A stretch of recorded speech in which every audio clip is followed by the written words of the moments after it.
Capítulo 4. Jesús, el sufrimiento, la tristeza y la esperanza. Cuando Susan visitó a su médico por primera vez, buscaba una explicación para su dolor. Ciertamente ella no se consideraba deprimida, lo que motivó el proceso de médicos, etiquetas de diagnóstico y medicamentos fue su insatisfacción por no sentirse bien. Susan quería sentirse bien y eso requería un diagnóstico. Cuando no se halló ninguno, esto afectó su humor. A medida que Susan luchaba con la idea de que podría nunca más sentirse normal, desarrolló un triste sentido de desesperanza. Susan vio en la situación, Susan se vio en la situación de muchas personas que conozco que deben lidiar con la depresión y los diagnósticos posteriores cuando la atención médica no elimina su malestar. No tienen esperanza. Los cristianos que sufren en la oscuridad de la depresión a menudo terminan doblemente angustiados. Tienen un humor triste y además dudan. ¿Por qué es necesario que sufran? ¿Dónde está Dios en todo esto? ¿Por qué tienen que lidiar con esta oscuridad sin esperanza? No puedo pensar en ningún lugar mejor donde encontrar respuesta a este sufrimiento y dolor que en el relato de la enfermedad de Lázaro en el Evangelio de Juan. Su final la convierte en una historia conocida. Estaba enfermo cierto hombre llamado Lázaro de Betania, la aldea de María y de su hermana Marta. María, cuyo hermano Lázaro estaba enfermo, fue la que ungió al Señor con perfume y le secó los pies con sus cabellos. Las hermanas entonces mandaron a decir a Jesús, Señor, el que tú amas está enfermo. Esto lo dice Juan capítulo 11, versículo 1 al 3. Lázaro no era cualquier hombre, era un cierto hombre, porque Lázaro, Marta y María eran amigos queridos de Jesús, quien se alojaban en su hogar cuando pasaba por Betania. Tú y yo esperaríamos que Jesús se apresurara a responder al escuchar el mensaje. Sin embargo, en lugar de eso, suceden varias cosas muy extrañas. Primero, Jesús no sale corriendo al rescate de su amigo. Su primera respuesta fue, esta enfermedad no es para muerte, sino para la gloria de Dios. Esta es una frase excelente, bien redactada. Si conoces el final de la historia, sabrás que Lázaro se está muriendo. Sus discípulos no entienden lo que Jesús está diciendo, a diferencia de la mayoría de nosotros. Mientras Lázaro está muriendo, Jesús se queda donde está durante 2 días más. Luego anuncia que es tiempo de ir y despertar a Lázaro. Sus discípulos no quieren hacer el viaje porque los judíos quieren matar a Jesús y a ellos. Ellos piensan que si Lázaro está dormido, se recuperará. Luego, Jesús hace la afirmación más sorprendente en la Escritura sobre la enfermedad y el sufrimiento humano. Lázaro ha muerto y me alegro. Intenta predicar eso en un funeral. Mientras miras al difunto y a la familia que llora, exclama esto, Fred ha muerto y me alegro. Con suerte lograrás escapar ileso de la iglesia o de la funeraria. Sin embargo, esta frase de Jesús tiene un propósito. Por causa de ustedes me alegro, para que crean. Jesús está diciendo, mi amigo está muerto, sus hermanas están sufriendo, pero ustedes y muchas otras personas creerán. En ese momento el telón se retira y logramos ver por qué otros creyentes han sufrido. Jesús sabía perfectamente que Lázaro había muerto. Jesucristo, el Hijo de Dios, tenía un plan en eso y a largo plazo sería mejor que el de Marta, María y Lázaro. Sin embargo, existe una pregunta adicional. ¿De verdad le importaban Marta, María y Lázaro a Jesús, su amigo? ¿O para él eran simples peones desechables? La pregunta es importante para nosotros porque la hacemos en medio de nuestro sufrimiento. ¿En verdad le importamos? ¿Le importamos a Jesús? Así que Jesús emprende el camino, pero se toma su tiempo. Cuando finalmente llega, Lázaro lleva 4 días en la tumba. Considera eso y comparte el sufrimiento de Lázaro y de sus hermanas. Yo sospecho que le habían pagado a un mensajero para correr hasta Jesús y que no le llevó ni 2 días llegar. El mensaje era urgente. Día tras día, los tres amigos de Jesús esperaron a que apareciera detrás de la colina. Luego, solo Marta y María salían a esperarlo. Podemos sentir cómo se desvanecía la esperanza de su vida con cada segundo que pasaba. Finalmente, Lázaro muere y la esperanza está casi muerta con él. Entonces le llega la noticia a Marta de que Jesús ha llegado. Ella siempre ha sido pragmática y sale corriendo con una misión. Señor, si hubieras estado aquí, mi hermano no habría muerto. Estas son las palabras difíciles de pronunciar y de escuchar. Señor, ¿dónde estabas cuando más te necesitábamos? Sin embargo, Marta aún tenía una misión. Ella no necesitaba saber por qué, solo quería saber si Jesús podía ayudarla. Así que Marta sigue hablando incluso ahora, con Lázaro muerto. Yo sé que todo lo que pidas a Dios, Dios te lo concederá. Así que Jesús responde, tu hermano resucitará. Pero Marta no entiende. Yo sé que resucitará en la resurrección en el día final. Entonces Jesús anuncia, yo soy la resurrección y la vida. El que cree en mí, aunque muera, vivirá. Y todo el que vive y cree en mí, no morirá jamás. Luego le hace a Marta una pregunta de la que depende todo en la vida. ¿Crees esto? Me preguntó durante cuánto tiempo quedó esa pregunta flotando en el aire. Jesús le ha dicho que tiene planes para Lázaro, planes mejores que los que ella tenía cuando envió al mensajero. Por favor, ven rápido, Jesús, y sana a mi hermano mientras sigo vivo. Ese era su plan, pero Jesús no lo cumplió. Ahora, 4 días después, Jesús quiere saber, ¿crees esto? Marta le responde, sí, Señor. Luego Marta regresa a decirle a María que el Señor está aquí. Así que María sale corriendo y le dice la misma frase, Señor, si hubieras estado aquí, mi hermano no habría muerto. Ella cae a sus pies en lágrimas.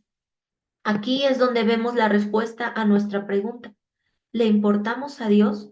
¿Le importamos a Jesús? Si en verdad le importaba, ¿por qué permitió que muriera este buen hombre? Jesús mira a María y a la familia y llora, como afirma el himno. Oh, si le importamos, sé que le importamos, su corazón se conmueve con nuestro dolor. De manera que Jesús lo sabía. Él tenía un plan y sería mucho mejor que el de Marta. Resultaría en la fe de muchas personas y en gloria a Dios. A Jesús le importaba profundamente la pérdida que sufrieron Marta, María y Lázaro. Sin embargo, esto no se quedó allí. No se quedó simplemente con saber que Jesús sabía lo que pasaba, ni con saber qué le importaba.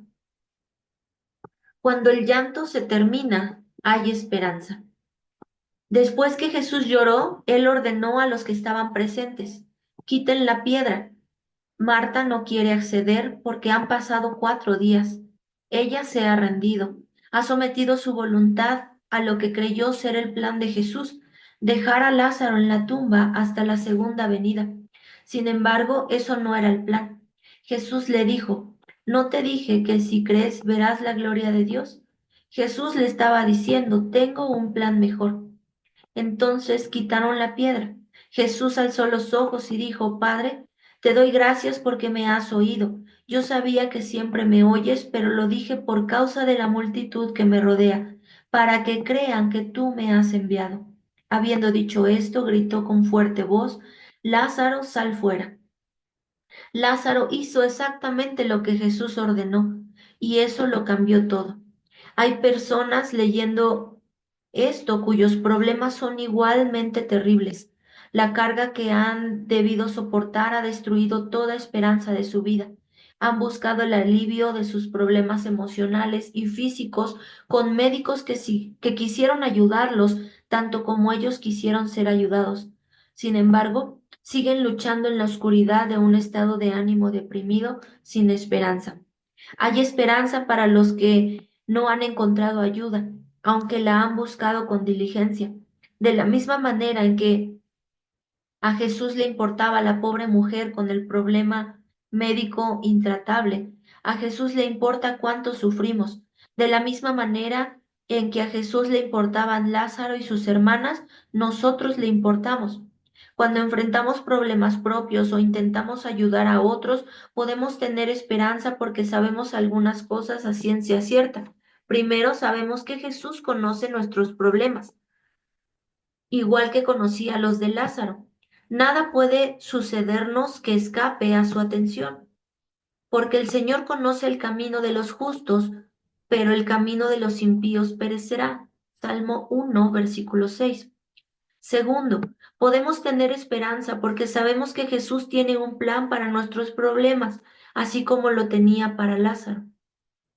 Aunque el plan no fue evidentemente para sus discípulos ni para sus amigos, él sí tenía un plan, tal como Dios tenía un plan para Israel en medio de su sufrimiento en el exilio en Babilonia. Jesús tenía un plan para Lázaro que era de bienestar y no de calamidad, para darles un futuro y una esperanza. Sabemos que el plan que Jesús tiene para nuestras pruebas es mejor que cualquiera que nosotros pudiéramos diseñar.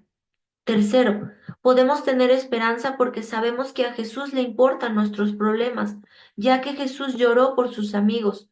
Sabemos que puede compadecerse de nuestras flaquezas. Cuando sufrimos, sabemos que Él ha sufrido y que fue tentado en todo como nosotros, pero sin pecado. Hebreos 4, capítulo 4, versículo 15 y 16. Tal como Marta, podemos acudir a Él y esperar misericordia y gracia. Cuarto, cuando María y Marta preguntaron a Jesús, ¿dónde estabas cuando más te necesitábamos? Jesús no les respondió con una reprensión. En medio de nuestras propias luchas, de alguna manera pienso que Dios espera que nos preguntemos su propósito. Jesús no dijo a Marta, ¿cómo te atreves a cuestionarme? En cambio, le dijo que resucitaría a Lázaro de entre los muertos y que vería su gloria. Cuando María preguntó lo mismo, Jesús lloró. Podemos tener esperanza en medio de la depresión porque sabemos que tenemos un Dios que escucha nuestro clamor con empatía, tal como lo hizo con Marta y María. Consuelo y propósito en la tristeza. En la forma en que Jesús ayudó a Marta, María y Lázaro, encontramos gran consuelo para el cristiano que está triste y en problemas. La historia genera una pregunta más importante para nosotros. ¿Cuál es el propósito o el valor de la tristeza? Algunos vivimos en sociedades comprometidas con la idea de que nadie debe vivir innecesariamente triste ni deprimido por un periodo demasiado largo. Los gobiernos han gastado millones de dólares para decirnos esto y para identificar personas que cumplen los criterios de la depresión. Las farmacéuticas gastan millones cada año en comerciales de televisión que buscan convencernos de que el dolor y la tristeza pueden y deben ser arreglados. Miles de millones se han gastado en medicamentos para rescatar a los que sufren de esa tristeza de una existencia miserable, en un sentido educativo, económico y de política pública. Parece que hemos votado con nuestro dinero para eliminar cualquier tristeza que dure más de 2 semanas. A medida que buscamos evitar el dolor de la que la depresión produce, viene a la mente una pregunta. Si Jesús estuvo dispuesto a permitir que sus amigos sufrieran de esta manera, ¿por qué nosotros no consideramos valioso el sufrimiento?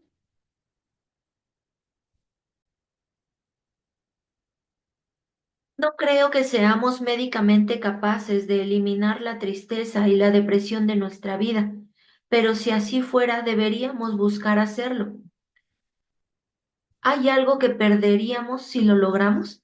¿Estaríamos abandonando parte de nuestra humanidad que Dios quiere usar en la misma manera que con Marta, María y Lázaro?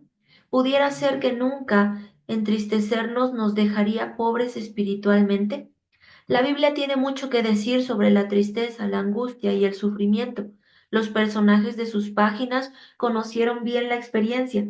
Hoy incluso, afuera de los círculos en los que se considera la Biblia de manera fiel, Muchos que tratan con la depresión están haciéndose las mismas preguntas. Ellos también se preguntan si la depresión no es sencillamente una tristeza o un luto normal. Ellos también creen que pudiera ser necesaria. En el siguiente capítulo analizaremos la tristeza y la depresión desde su punto de vista. Esto fue el capítulo número 4. Hasta luego.